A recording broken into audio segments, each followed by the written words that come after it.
प्रणाम गुरुवर। गुरुवर, साधना के पद पे जो एक समस्या मैंने बोली थी और काफी अन्य साधकों ने भी बोली थी कि ध्यान की अब एक ऐसी अवस्था है जिसमें हमारी मेमोरी बहुत वीक होती जा रही है। फिर अंदर कल गुरुवर एक प्रश्न उठा कि जब आप ओशो के शरीर में विद्यमान थे तो गुरुवर ये समस्या तो उनको भी हुई होगी। और मैंने कहीं गुरुवर ऐसा पढ़ा भी था कि उन्होंने 1 लाख से ऊपर भिन्न भिन्न आध्यात्मिक पुस्तकें पढ़ी थी शिष्यों के कल्याण हेतु उन्हें समझाने के लिए। तो गुरुवर, उनकी इतनी ज्यादा विलक्षण स्मृति कैसे थी गुरुवर? क्या वो कोई विशेष विधि करते थे?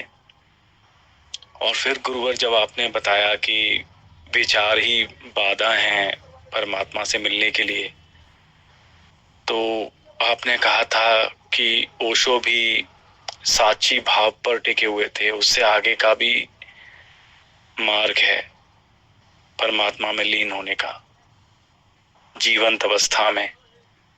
तो गुरुवर, क्या शिष्यों के कल्याण के लिए जो उन्होंने इतनी सारी पुस्तकों का, विचारों का संग्रह किया, उन सबको संभालने के लिए, समझाने के लिए, तो उस संग्रह की वजह से क्या ये बाधा बन गई साची भाव पर बने रहने की?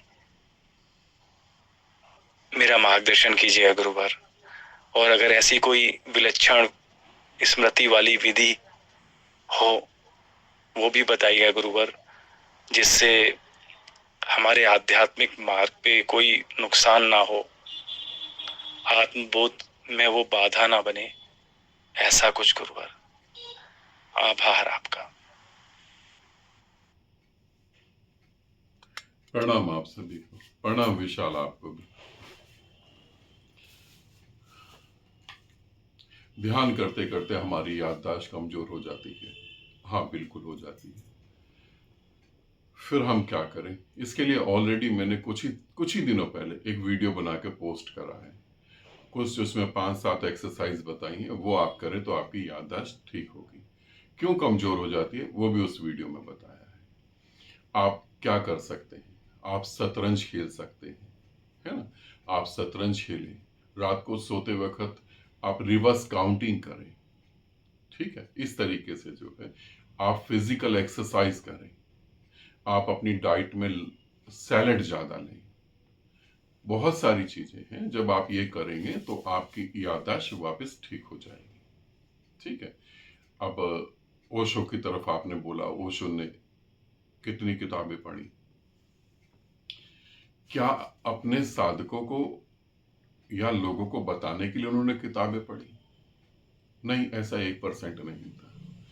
कबीर ने कोई किताब नहीं पढ़ी, गुरु नानक देव जी ने कोई किताब नहीं पढ़ी, कृष्ण ने कोई किताब नहीं पढ़ी, राम ने कोई ग्रंथ नहीं पढ़ा, बुद्ध ने नहीं पढ़ा, महावीर ने नहीं पढ़ा, जीसस ने नहीं पढ़ा।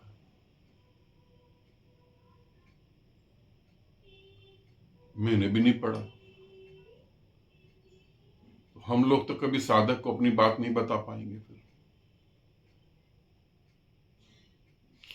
ओशो ने इतना इसलिए पढ़ा, लोगों के कल्याण के नहीं लिए, लोगों का कल्याण करने के लिए नहीं पढ़ा। ओशो ने सिर्फ इसलिए पढ़ा ताकि वो जो पैसे वाले लोग हैं उनको वो फोकस कर सके।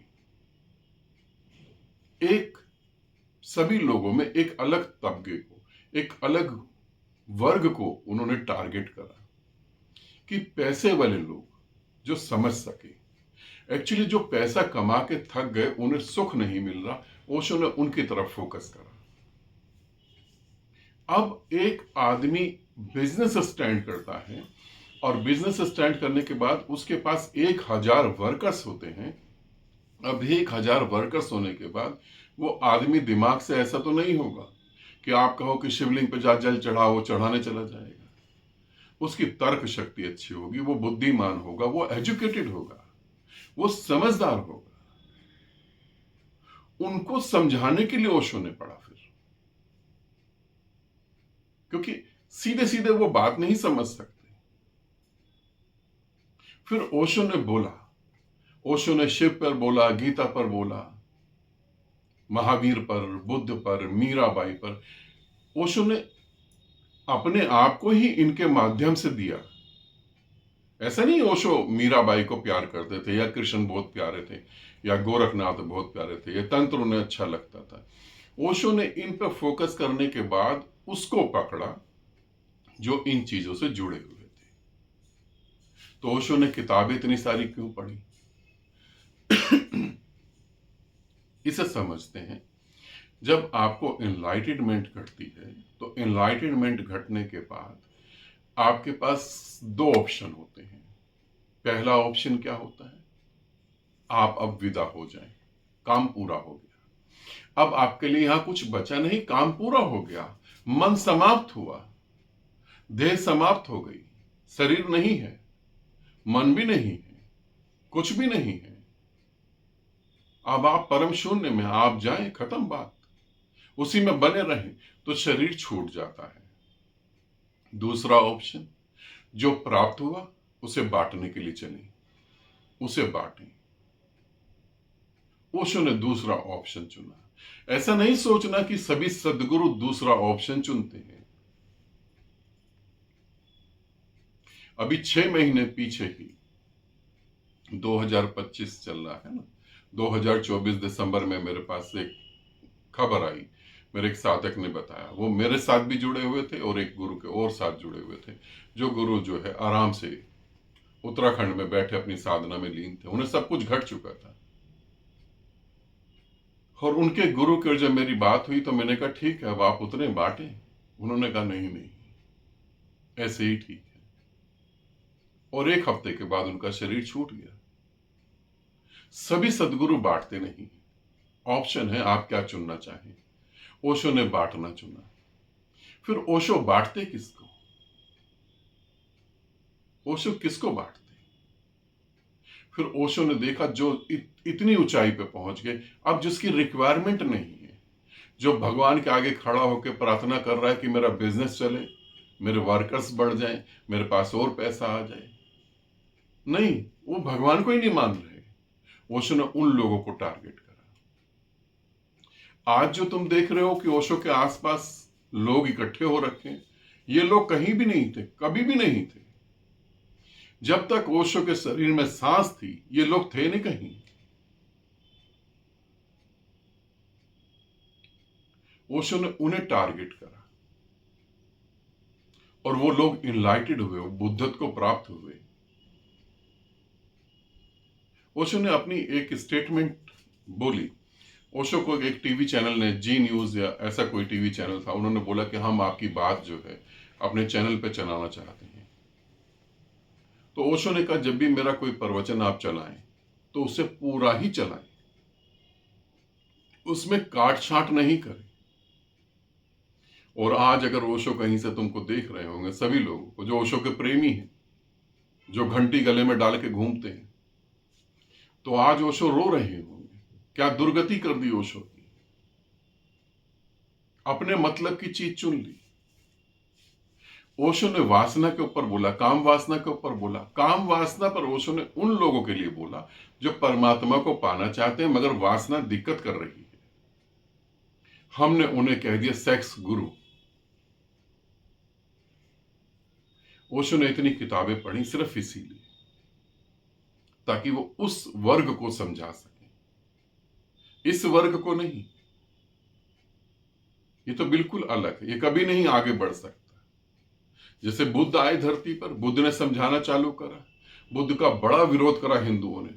हिंदुओं ने जितना बुद्ध को टॉर्चर करा उतना किसी ने टॉर्चर नहीं करा। मजबूरी में बौद्ध धर्म को चीन, जापान, इन सब जगह जाना पड़ा, इतना उन्हें टॉर्चर करा गया। और उसके बाद में क्या घोषणा करी कि ये नारायण के ही अवतार हैं। ऐसी ओशो को टॉर्चर करा गया। ओशो ने बुक पढ़ी, उनकी मेमोरी इतनी शार्प थी। जब तुम्हें बुद्धत्व घटेगा तब तुम्हें ये राज पता लगेगा कि उनकी मेमोरी कितनी शार्प थी, उनको भूलने की आदत थी या नहीं थी। उनको भूलने की आदत थी,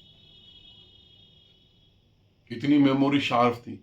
जैसे हम लोग कहते हैं कि विवेकानंद के पास एक पावर थी कि किताब पे हाथ रखते थे और सब ज्ञान हो जाता था उनको। कथा कहानियों में ये अच्छा लगता है, कथा कहानियां होती ऐसी हैं जो तुम्हें अट्रैक्ट कर ले।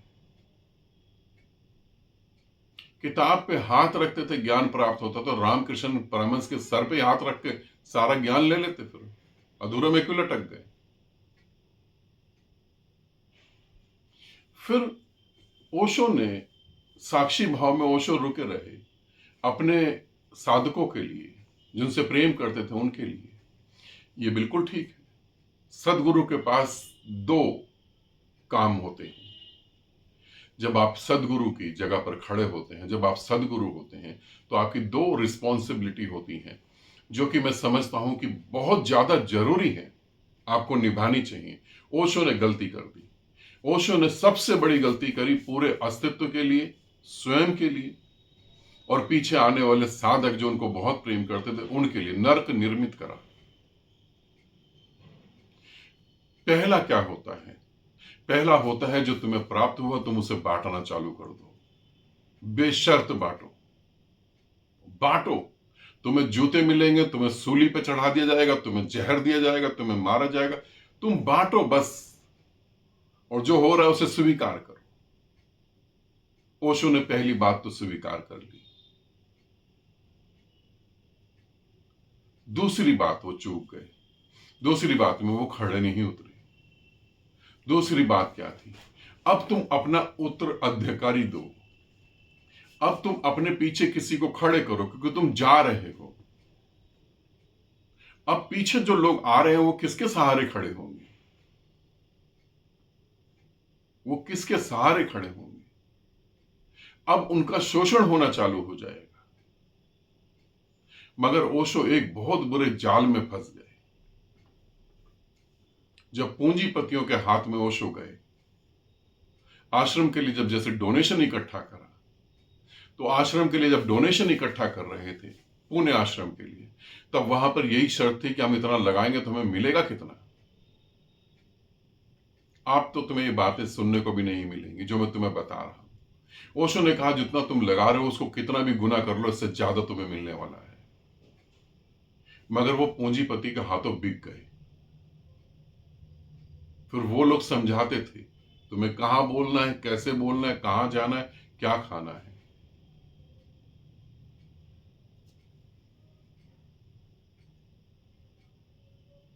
ऐसा हुआ। किताबें सिर्फ इसीलिए पढ़ी थी कि एक वर्ग को टारगेट कर पाए, बाकियों को नहीं। बाकियों को जरूरत ही नहीं है। इनको पता ही नहीं।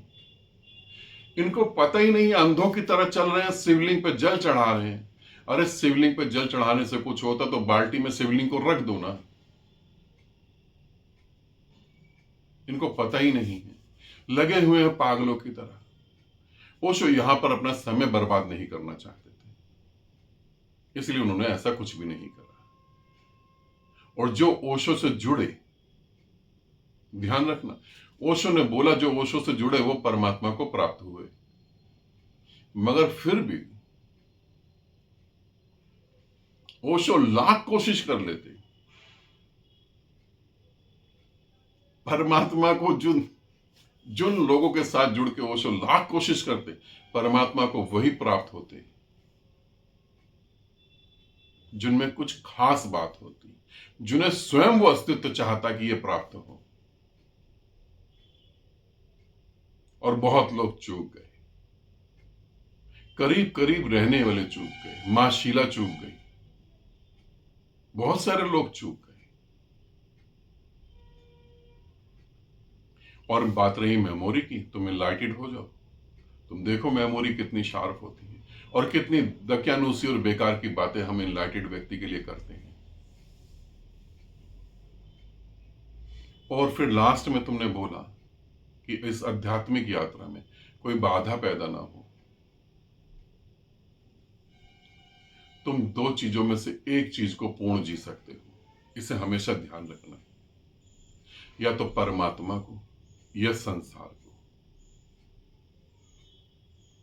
संसार सदा सदा से अधूरा है, अधूरा ही रहेगा। परमात्मा सदा पूर्ण है, वो पूर्ण ही रहेगा। तुम दोनों में से किसी एक को ही जी पाओगे। अब तुम ये कहोगे कि जॉब तो यहीं करनी है, जियो कैसे फिर?